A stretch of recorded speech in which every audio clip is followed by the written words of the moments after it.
Hi, I'm John with RIDGID. Today we're going to discuss the 300 complete as well as operate the 300 complete. 300 complete, the standard equipment that comes with the 300 complete is your 300 power drive, your 1206 stand, as well as your 311 carriage. Now the 311 carriage will include your 360 cutter, your 341 reamer, as well as a 811A universal die head. And this die head works in conjunction with a set of 1/2 and 3/4 inch NPT universal dies, as well as a set of 1 to 2 inch NPT universal dies. Along with that, you're also going to get the number 1452 tool tray that snaps onto place, as well as the 418 oiler and a gallon of RIDGID premium thread cutting oil. The last thing that you're going to get standard with the 300 complete is going to be your number 32 transporter. That's going to aid you and assist you into transporting your 300 complete on and off the job site. So when we come back, we'll get into some of the procedures of operating a 300 complete. In this video, we're going to discuss and go over how to install a set of your universal dies into your 811A universal die head for the 300 complete. If you'll notice, the die head itself is numbered 1, 2, 3, and 4 with pockets for the position of each one of the dies to go into. On the back side, you're going to notice that there's this back plate, cam plate here, says change dies, and it points that way. We need to have that slide all the way over so that we can open the pockets for the dies to actually be installed. First thing you want to do is unscrew the clamp lever until you can get the tab with the stop on it out of your way. And then you're going to slide that all the way to the side. Once that is slid all the way over, now you're able to actually position your dies into the pocket of the die head. Each die is going to be marked with a number that will correspond to each pocket on the front of the die head. And what you would do is you insert those to the line which is marked on the die segments themselves. So we'll put the number 1 die in first, insert to line. We'll get the number 2 in the number 2 pocket, insert that one to the line. We'll get the number 3 die, slide it into the number 3 pocket until it inserts to line. And then finally your number 4 goes in the remaining number 4 pocket. And you would insert those to line. Now what you're going to want to do is take that, your open and close throwout lever, and turn it towards the closed position to actually capture those dies. Now all 4 dies have been captured by the cam plate. At this point you loosen your adjustment screw, slide that over, and you're going to actually drop that tab back into position. When we come back, we're going to actually mount the 311 carriage to the power drive and show you how to put the die head in and set it for size. In this video, we're going to demonstrate how to install the 311 carriage onto your 300 power drive, as well as installing the die head, 811A die head, into the carriage itself. First thing that you want to make sure of before you attempt to put the carriage on is to make sure that the retaining ring assemblies are snug and the carriage arms are fully extended on your 300 power drive. Once those are snug and fully extended, they will not push back when you go to put that 311 carriage on. So we're going to grab our carriage with the 2 slots or openings on that carriage itself. It is going to fit and slide directly over the carriage arms on the 300 power drive. The next thing that you're going to need to attach is your collar assembly into the slot of the carriage arm, and then tighten the thumb screw so now you can slide that carriage in and out. We're going to get these two, the cutter and the reamer tool, out of our way. Now to install the die head. The die head post, there is actually a spot for the post to fit directly into that carriage.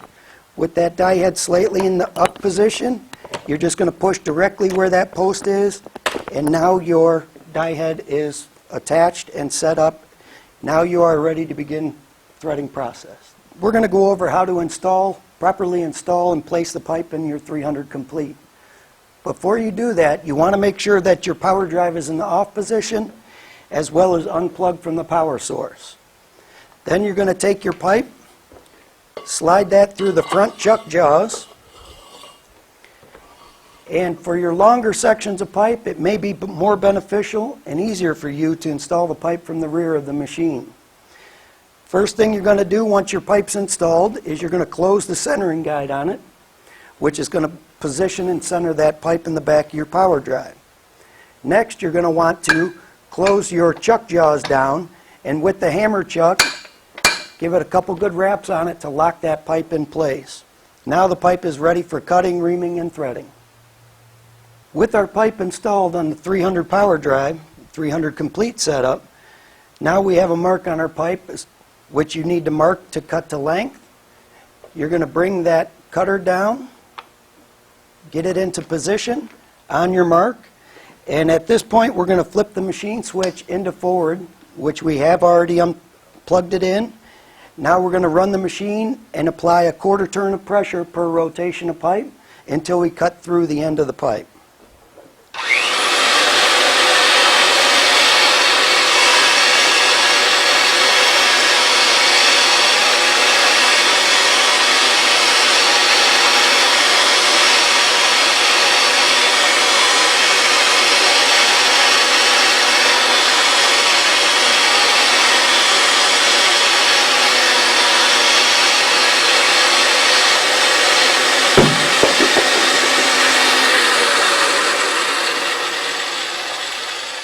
At this point, we're going to bring our reamer down.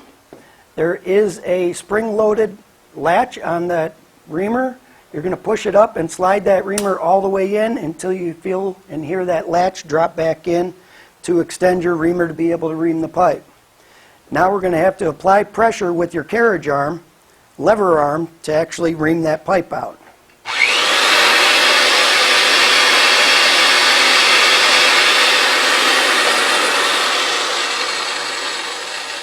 Now we're going to push that latch back up until you hear it clip back in. You're going to get that tool up and out of your way. At this point, we're prepared, we're prepped and ready to thread. So we're going to bring our 811A die head down, and we are going to adjust it to size. We are going to be threading a piece of 2-inch pipe today. So we're going to loosen the set screw on it, match the lines up, 2-inch to 2-inch, and we're going to snug that clamp lever back down.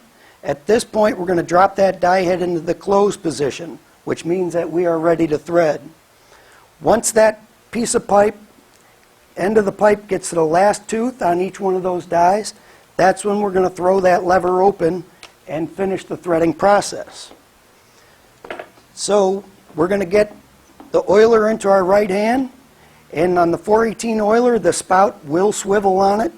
And we're going to have that pointed to the side so that we can hit the front of that die head and funnel that oil directly onto the dies themselves.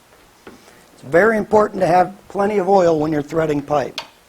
So we're going to slide our die head in with the lever arm, get it spinning.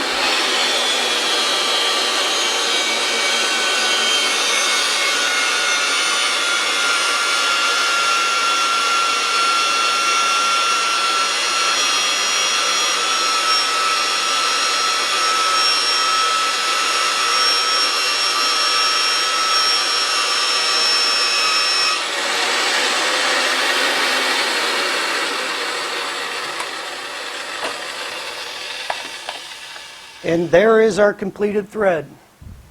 In this video, we're going to discuss and go over how to set up the number 32 transporter for moving your 300 power drive on and off of a job site. As you can see, we've already removed your carriage assembly as well as the 418 oiler. Once you have that moved, you're going to want to wrap the back end of that 300 power drive, the cord, tight so it doesn't get in your way as you're transporting this. Okay. The first step you want to do before you engage this is to double check and make sure that your retaining ring assemblies, the set screws in those, are good and snug on both sides of your carriage arms. Once those are good and snug, Now you're set and ready to attach the number 32 transporter to your 300 power drive setup. You have your solid shaft in the center, your 2 stop pins on the sides. These stop pins, if you can see those, are going to go into both of your rail arms for the 300 power drive. So when you go to put this on, your stop pins are facing down. They are going to go inside of the carriage arms. Now you're going to clamp down the chuck mechanism just like you would if you were chucking up a piece of pipe. Give it a couple, 3 good wraps on it. Now your transporter is attached to your 300 power drive. Now that we have our 32 transporter securely fastened in place, what we're going to do is lower the front end of the machine down onto the 2 wheels of the 32 transporter. So carefully tilt the machine forward and bring your wheels down until they touch the ground. At that point, you're going to come around the back of the machine, push the tray to fold the 1206 stand, and you'll see the top back center leg actually has a chain for fastening the legs together. But before we do that, one of the best practices is to take that foot switch, slide that over that leg and the chain itself. So now that when you attach the chain around the other 2 legs, you are actually able to fasten and secure that foot switch, so now it will not fall in front and trip you up with the wheels. Now you're ready to go.